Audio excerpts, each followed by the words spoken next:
YouTube is all on the clock. Once again, continuing my series on the gameplay strategies and tips for all 32 NFL teams. I just did the Chicago Bears last. In this video, I'm doing the Miami Dolphins. Shout out to Dollar Jr. for putting that in the comment section.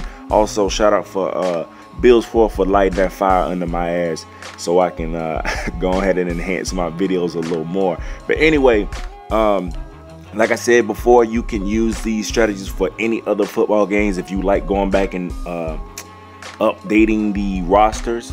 It doesn't just have to be for Madden 16, but this is geared towards Madden 16. I like the Miami Dolphins. They have a lot of young talent on their team. The defense is looking good and their offense has a lot of potential. As you can see, the Miami Dolphins are still running the West Coast offense with the base for defense. Their strengths are the halfback, the tight end position, defensive tackle, left end, and strong safety. Weaknesses: left guard, right tackle, left outside linebacker. So obviously you need some work on the offensive line. Do not hesitate to look for an offensive lineman in the offseason. Now, as we jump into offensive strategy, first I want to talk about Ryan Tannehill. He threw for 4,045 yards last year, 27 touchdowns, 12 interceptions with a 92.8 QB rating, which is very good. He's a young QB, man. He's going to continue to grow. You just need to keep surrounding him with talent, and he will definitely grow into a franchise QB.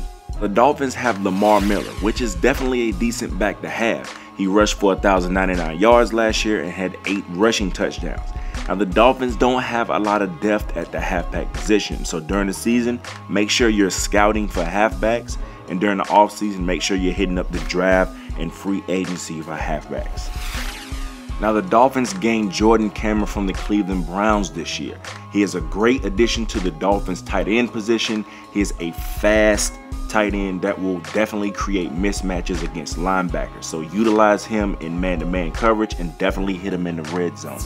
Now we're gonna hop over to the defensive side, where the Dolphins are looking scary, and I mean that in a good way. Cameron Wake's been doing it for a while. He is old and he will need to be replaced soon, but he still is one of the top pass rushers in the NFL.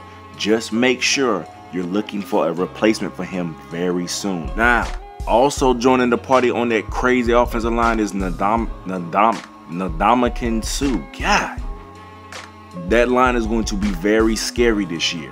On top of that solid, monstrous defensive line, the Dolphins also have a strong secondary. So you won't have to blitz as much. Make sure you're putting your guys in coverage and let Suh and Wake do all the work.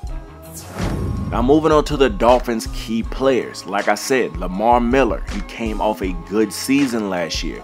He still can get better, and he's going to get better.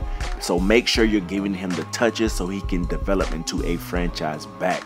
Once you get him the touches, make sure you're hitting the defense with play action and screens when the defense starts to move in. Next up is Jordan Cameron. This dude has great speed for a tight end, so a lot of linebackers are not going to be able to guard him, especially in man-to-man situations. So defense might be forced to stick a safety on Jordan Cameron just to keep up with his speed. So he will create a lot of mismatches, especially in the red zone. Remember, Jordan also has the potential to become great, so make sure you develop him into a star. Now next up is Devontae Parker. He's a great rookie addition to you guys' receiving core.